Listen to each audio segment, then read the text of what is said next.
स्वराज्य टीव्ही, पर्याय आमचा, निवाडा तुमचा। शेतकऱ्यांच्या जिव्हाळ्याचा प्रश्न समोर आणल्यानंतर लोकप्रतिनिधींच्या पाठपुराव्याचा एक मोठा परिणाम समोर आला आहे। बुलढाणा जिल्ह्यात यंदाच्या खरीप हंगामात बोगस आणि सदोष सोयाबीन बियाण्यांमुळे शेतकऱ्यांचे मोठे नुकसान झाले असून जिल्ह्यात आतापर्यंत कृषी विभागाकडे 800हून अधिक तक्रारी दाखल झाल्या आहेत। यामध्ये सर्वाधिक सुमारे 300 तक्रारी एकट्या खामगाव तालुक्यातील आहेत।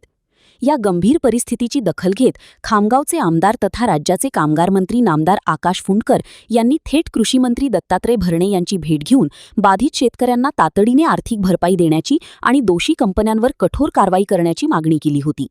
कामगार मंत्र्यांच्या या पाठपुराव्याला यश आले असून कृषी मंत्र्यांनी या प्रकरणाची गंभीर दखल घेतल्यानंतर अवघ्या दुसऱ्याच दिवशी कृषी विभागाने मोठी कारवाई केली आहे।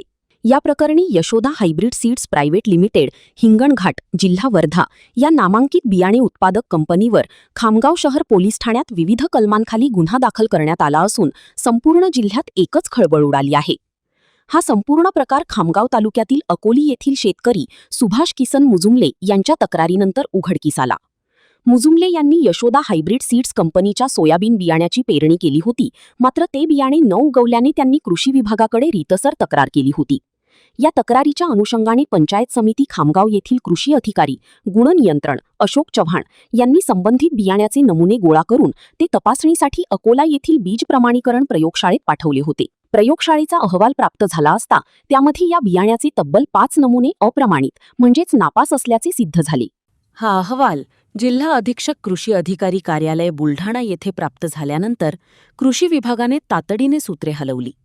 संबंधित बियाणे हे सत्यतादर्शक प्रकारातील असल्याने त्याच्या उत्पादन प्रक्रियेपासून ते पॅकिंग आणि सीलिंगपर्यंतच्या सर्व बाबींची संपूर्ण जबाबदारी ही यशोदा हायब्रिड सीड्स कंपनीचीच होती।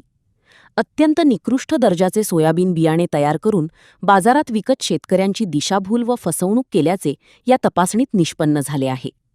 या गंभीर बाबीवरून कृषी अधिकारी अशोक चव्हाण यांनी दिलेल्या लेखी तक्रारीवरून खामगाव शहर पोलिसांनी Yashoda hybrid seeds private limited विरुद्ध जीवनावश्यक वस्तू अधिनियम 1955 च्या कलम 3 व 7, बियाणे कायदा 1966 च्या कलम 6, 7, 19 व 21, बियाणे नियम 1968 च्या नियम 10 व 23 तसेच भारतीय न्याय संहिता BNS च्या कलम 318/4 अन्वये गुन्हा दाखल केला आहे।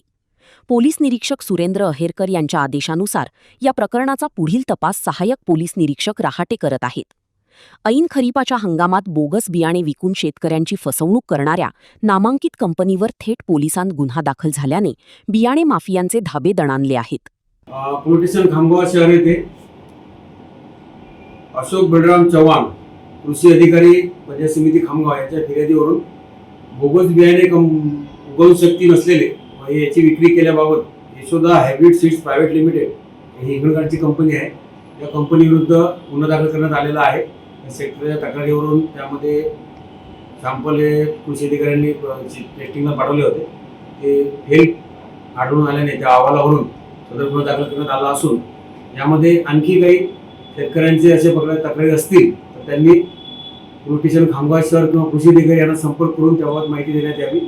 याचा सखोल तपास माननीय वरिष्ठांच्या आदेशाने करण्यात येत आहे। आणखी काही निष्पन्न झाल्यास परत यामध्ये गुन्ह्यात वाढ करण्यात येईल। Yashoda hybrid seed private limited, Hinganghat, जिल्हा वर्धा या कंपनीचे आपण 3 नमुने घेतले होते पिंपळराजा येथून आणि ते 3ही नमुने आपण प्रयोगशाळेमध्ये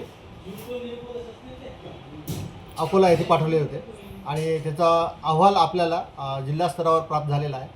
त्यानंतर जळगाव, जामोद आणि शेगाव यांचासुद्धा अहवाल प्राप्त झालेला। असे 5ही अहवाल जिल्हा स्तरावर जिल्हा अधीक्षक कृषी अधिकारी कार्यालय यांच्याकडे प्राप्त झाले होते। त्यांच्या मार्गदर्शन सूचनेप्रमाणे आपण ते अहवाल प्राप्त करून पुढील FIR दाखल केलेला आहे। त्या संबंधित कंपनीच्या विरोधात 2 शेतकऱ्याच्या तक्रार प्राप्त झाल्या होत्या।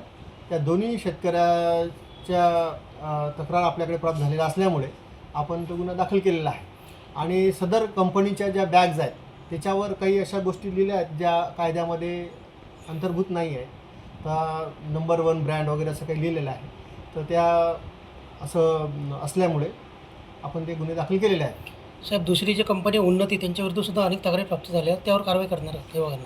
रवी उन्नती संदर्भात आपण नमुने घेतलेले आहेत ते नमुने प्रयोगशाळा अकोला येथे पाठवलेले आहेत. प्रयोगशाळेकडून ज्यावेळेस आपल्याकडे अहवाल प्राप्त होतील त्यानंतर पुढील कारवाई करण्यात येईल. बुलढाणा जिल्ह्यातील महत्त्वाच्या घटना आणि घडामोडी पाहण्यासाठी तुम्ही निर्भीड स्वराज्य या चॅनलला अद्यापही सबस्क्राईब केलं नसेल तर आत्ताच जाऊन सबस्क्राईब करा आणि बेल आयकॉन दाबायला विसरू नका आणि फेसबुक पेजला शेअर आणि लाईक करा. पाहत राहा निर्भीड स्वराज्य.